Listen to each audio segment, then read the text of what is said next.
Bismillahirrahmanirrahim. Assalamualaikum warahmatullahi taala wabarakatuh. Nama saya Yusya Zuan Aiman bin Syafa. InsyaAllah pada hari ini saya akan membentangkan tajuk analisis kaedah pelantikan pemimpin pada masa kini menurut siasah syariah. InsyaAllah hari ini saya akan berkongsi secara seberingkaslah berkenaan dengan tajuk saya.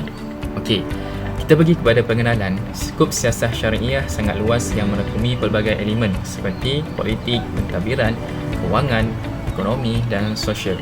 Maksudnya, salahlah sangka setengah orang yang mengatakan siasat syariah ini hanya tertumpu kepada politik.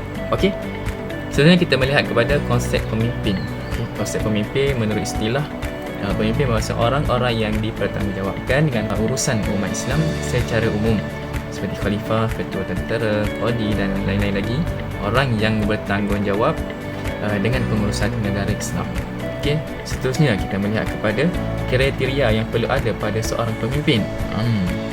Okey, yang pertama Islam, yang kedua lelaki, ketiga adil, keempat berilmu, yang kelima kifayah dan yang keenam sempurna tubuh badan. Okey, seterusnya kita melihat kepada analisis kaedah pemimpin pada zaman khalifah. Okey, yang pertama kaedah pelantikan melalui putusan permusyawaratan iaitu Sayyidina Abu Bakar As-Siddiq. Yang kedua kaedah pelantikan melalui wasiat iaitu Sayyidina Umar. Yang ketiga kaedah penunjuk wilayatul ahdi iaitu Sayyidina Uthman. Keempat kaedah pelantikan secara revolusi iaitu Sayyidina Ali. Seterusnya kita melihat pula kepada pandangan sarjana terhadap demokrasi.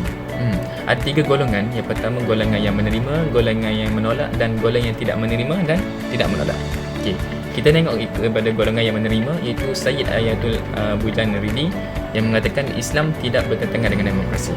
Okay, manakala golongan yang menolak Taqiyuddin Al-Nabhani mengatakan demokrasi ini bertentangan dengan akidah Islamiyah. Seterusnya golongan tidak menerima dan tidak menolak iaitu Dr. Yusuf Qaradawi antaranya yang mengatakan konsep syura, bai'ah, permuafakatan, ijtihad dan masalah ada dalam sistem demokrasi.